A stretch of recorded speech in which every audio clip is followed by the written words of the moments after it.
The world is yours, so long as you have tons of money to boss poor people around. It's time for the top 10 messed up things the rich did to the poor during medieval times. Number 10. Gucci to the socks. Mansa Musa may be the richest human to have ever walked planet Earth. The 9th emperor of the Mali Empire made his massive fortune by exploiting his country's salt and gold production. It is estimated his wealth today would be worth $400 billion US. That is a lot of money. That is a lot of shkarol. It is, however, difficult to place an exact number on his wealth, as this was a very long time ago, and it is difficult to separate his wealth from the actual monarch itself. However, in his travels, in hopes of securing new trade deals, he wanted to show off his good faith and wealth. When he arrived in Mecca, it was time for a shopping spree, where the wealthy king spent so much gold it actually ruined the economy. Yeah, it ruined the economy of Mecca. Honestly, that's just a big Bruce Wayne play right there. Imagine spending so much money, you single-handedly raised the inflation rate in a major city. And also a few others. That wasn't the only place he did it, surprisingly. He also bragged at one point that gold grows like plants where he's from. Where I'm from, it's super cold and there's lots of snow. We aren't selling snow yet, right? Number 9. Bad Vlad. Vlad the Impaler is Vlad the Impaler. Okay, sure, he wasn't the wealthiest king ever and his empire wasn't that big. But listen, I called the chief last night and he said he ain't it. Vlad was best known for his creative punishments, to say the least. Vlad was just the kind of guy who took some folks he didn't like and, impaled them with large wooden or steel stakes. Vlad, he did not discriminate either. While a lot of poor people did end up with the worst suppository ever, he also ended up unaliving some wealthier folk too. This one time at band camp, Vlad had 2 guys come visit, and when he asked them to remove their hats, as was custom in Vlad's kingdom, they refused, which in hindsight was a really bad idea because then Vlad had their hats nailed to their heads so that they may never remove them again. What were poor people going to do? Try and overthrow the guy who left their family members on pikes as some really weird art installation? Truth be told, I've heard too much about this guy for me to even come close to his kingdom. I'm good over here.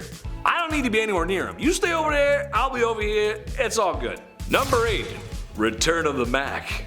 Okay, so you guys know Rome, right? Beautiful ancient city, monuments, aqueducts, a big scary army with red brooms on top of their heads for some reason. Mamma mia, it's beautiful. But it didn't last forever. After many years of conquest and living well, it eventually decayed and sort of split in half, with a west and east. The East becoming known as the Byzantine Empire, which it honestly did pretty well for itself too. This includes the adventures of Basil II. He's nicknamed the Bulgar Slayer. For video games out there, Doomslayer is a big dude in green armor that does what exactly? Slays demons. So that means Basil slays Bulgars. Huh? Yeah, real nice dude. With his financial might and power, he was able to conquer Bulgaria, which lasted a long time actually. And by the time of his death, Basil was the wealthiest man in Byzantine. A classic tale of a man in charge exploiting and pillaging those less fortunate. Number 7. Off with his belly. King Henry VIII was a guy known for a few shady things. Removing your wife's head because you want a new wife isn't exactly the nicest way to go about divorce. I could think of some nasty other stuff too. I know what the I'm saying. I think what was rather more interesting, however, was the king's diet and the quality of life divide between royalty and peasants, especially compared to the average person at the time. Sure, he was the king, but the list of foods and menus that were available to him were crazy, even by today's standards, almost rivaling the wealthy of today. His banquets would often include pork, chicken, fish, goose, beef, fruit, bread, and desserts galore. Extravagant desserts with beautiful designs. And of course, you gotta have some wine to wash that whole down with, which, funny enough, might have made them healthier to drink wine since water purification at the time wasn't so great. It is said he was consuming way more than the average person's calorie intake. Also, not to mention, his food was fresh, or as fresh as it could be for the time. And if it wasn't, it was seasoned and preserved with very expensive spices from the far reaches of the globe. Spices that no normal person can get their hands on. The average person may not have been starving, but the quality of food and lack of fresh proteins show you what the almighty gold coin can do. Could someone please pass me the turkey? Number 6. The Cowardly Lion. Richard I was the King of England for a decent amount of time, but didn't spend a lot of time of it in England. He spent most of his time raising taxes so he could fund his international warmongering.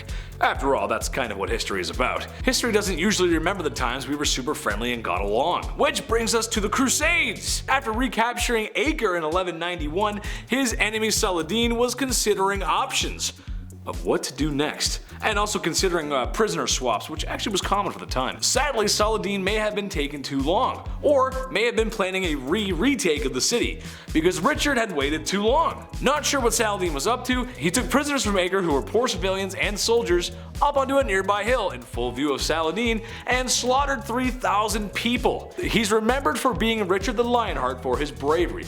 All I'm saying is that it's not very brave to kill innocent poor civilians. War is hell, I guess. Number 5. Nothing is true. Everything is permitted. The Medici family didn't exactly live around the medieval times, but fairly close. That being said, the family is something similar to the Kardashians of today. No, not a hit reality show based around wealthy women who sit around their mansion all day looking for a good verbal argument. No, but rather a well-known family who had extreme wealth and as time went on gained a lot more wealth and power. The Medici got their wealth by being successful bankers. And when you got money, you got power. And they owned a lot of property and had clients in multiple cities. Some family members would later become royalty like Catherine de' Medici, and even more powerful by some family members becoming next to the Lord himself as the Pope. Which, if you're into that sort of thing, you would know how serious that position really is. What I'm getting at is, you don't get that powerful without breaking a few eggs. They used money and power to manipulate, and they got their way. Number 4. Diaper Sniper.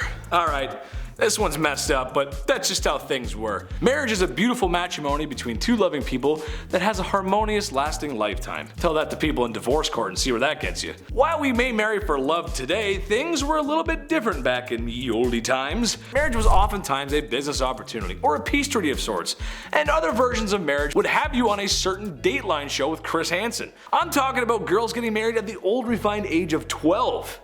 Yuck. It's just how it was. At the time, that was considered the age of maturity, but I mean, if you only live until you're 35, it kinda makes sense, I guess. While most of these cases are from poor people, at the end of the day, they were women and simply could not own business and property that men could. So it's in the best interest that a wealthy man marries a poor girl. Gotta do what you gotta do, I guess. Number 3. Dyslexia for cure found. I don't know about you guys, but sometimes reading can be really hard. You've seen my blooper reel. I mean, I went to school, I got my grade 10, and that's really cool. Maybe soon I'll be able to go to college and get my PFD. But I wasn't a big fan of school, I just like to hang out with my friends. But then again, I did have the opportunity to attend school.